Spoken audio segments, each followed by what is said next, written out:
हमारे देश को आजाद हुए 77 साल हो गए हैं और इसी संदर्भ में हम आपके लिए लेकर आए हैं इंडियन आर्मी के कुछ ऐसे सीक्रेट ऑपरेशंस की कहानियां जिनके बारे में आप शायद ही जानते हो।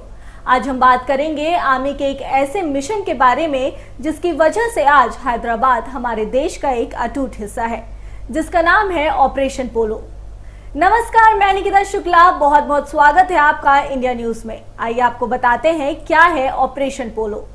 आजादी मिलने के बाद भारत के लिए सबसे बड़ी चुनौती ये थी कि सैकड़ों विरासतों को कैसे एकजुट किया जाए और इनका भारत में विलय कराया जाए। इसके लिए प्रधानमंत्री जवाहरलाल नेहरू ने पहले गृह मंत्री सरदार पटेल को बड़ी जिम्मेदारी सौंपी।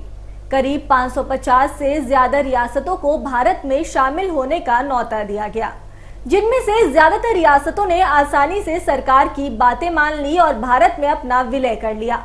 लेकिन कुछ रियासतें ऐसी थीं जिन्होंने ऐसा करने से साफ इनकार कर दिया था, जिनमें जोधपुर, जूनागढ़, त्रावणकोर, भोपाल और हैदराबाद की रियासतें शामिल थीं।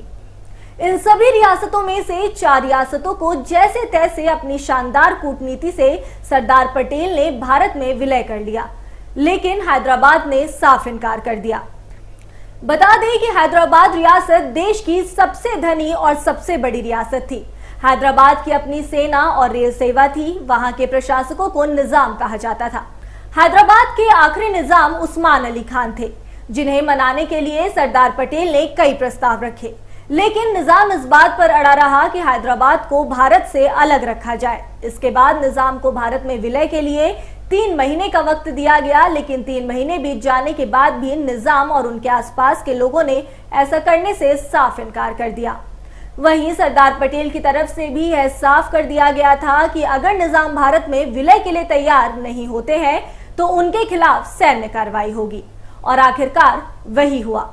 साल 1948 को भारतीय सेना ऑपरेशन पोलो के तहत हैदराबाद में घुस गई, जिसमें हैदराबाद के आखिरी निजाम को सत्ता से अपदस्थ कर दिया गया और हैदराबाद को भारत का हिस्सा बना लिया गया। बता दें कि भारत की स्वतंत्रता के बाद जब भारतीय संघ का गठन हो रहा था, तब हैदराबाद के निजाम ने भारत के बीच में होते हुए भी स्वतंत्र देश रहने की ही कवायद शुरू की थी। विभाजन के दौरान हैदराबाद भी उन शाही घरानों में से था जिन्हें पूर्ण आजादी दी गई थी। हालांकि 1948 में उनके पास 2 ही विकल्प बचे थे, भारत या पाकिस्तान में शामिल होना। ज्यादातर हिंदू आबादी वाले राज्य के मुसलमान शासक और आखिरी निजाम उस्मान अली खान ने आजाद रहने का फैसला किया और अपने साधारण सेना के बल पर राज करने का फैसला किया, जिसके बाद निजाम ने ज्यादातर मुस्लिम सैनिकों वाली रजाकरों की सेना बनाई। उस वक्त भारत सरकार उत्सुकता से हैदराबाद की तरफ देख रही थी और सोच रही थी कि हैदराबाद के निजाम खुद भारत संघ में सम्मिलित हो जाएंगे, लेकिन राजकरार सेना की दुर्दरता के कारण सरदार पटेल ने हैदराबाद को जबरदस्ती कब्जाने का फैसला किया। सरदार पटेल ने ये काम भारतीय सेना के द्वारा किया, जिसमें सिर्फ 5 दिन लगे और राजकरार की मुस्लिम सेना आसानी से हार गई। अभियान के दौरान व्यापक तौर पर जातिगत हिंसा हुई थी। अभियान समाप्ति के बाद नेहरू ने इस पे जांच कमेटी के लिए एक कमेटी भी बनाई थी, जिसकी रिपोर्ट साल 2014 में सार्वजनिक हुई, अर्थात रिपोर्ट को जारी ही नहीं किया गया था। रिपोर्ट बनाने के लिए सुंदरलाल कमेटी बनी थी। रिपोर्ट के मुताबिक इस अभियान में 27 से 40 हजार जानें गई थी। हालांकि जानकार ये आंकड़ा 2 लाख से भी ज्यादा बताते हैं। वहीं दूसरी ओर मुस्लिम लीग के नेता जिन्ना के प्रभाव में हैदराबाद के निजाम नवाब बहादुर जंग ने लोकतंत्र को नहीं माना था। नवाब ने काज़मी रज़मी को, जो कि MIM यानी कि मजलिस-ए-इत्तेहाद मुसलमीन का प्रमुख लीडर था, उसने राजकरार सेना बनाई थी जो करीब 2 लाख की तादाद में थी। मुस्लिम आबादी बढ़ाने के लिए उसने हैदराबाद में लूटपाट तक मचा दी थी। जबरन इस्लाम द्वारा हिंदू औरतों के रेप, सामूहिक हत्याकांड करने शुरू कर दिए थे, क्योंकि हिंदू हैदराबाद को भारत में चाहते थे। वहीं मीरपुर, नौखलिया, नरसंहार जो कि मुसलमानों ने हिंदुओं पर किया था, उनके जहां में थे। 5000 से ज्यादा हिंदुओं को राजकरार मार चुके थे, जो कि आधिकारिक आंकड़े हैं। हैदराबाद के निजाम को पाकिस्तान से म्यांमार के रास्ते लगातार हथियार और पैसे की मदद भी मिल रही थी। ऑस्ट्रेलिया की कंपनी भी उन्हें हथियार सप्लाई कर रही थी।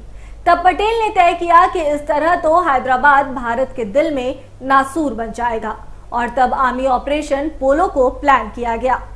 कहा जाता है कि ऑपरेशन के बाद में हर जगह सेना ने मुसलमानों को शिनाख्त कर करके मौत के घाट उतार दिया था।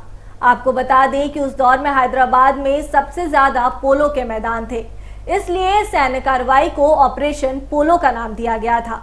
इसमें निजाम की सेना के करीब 1400 जवान मारे गए, वहीं भारत के भी 66 जवान शहीद हुए थे।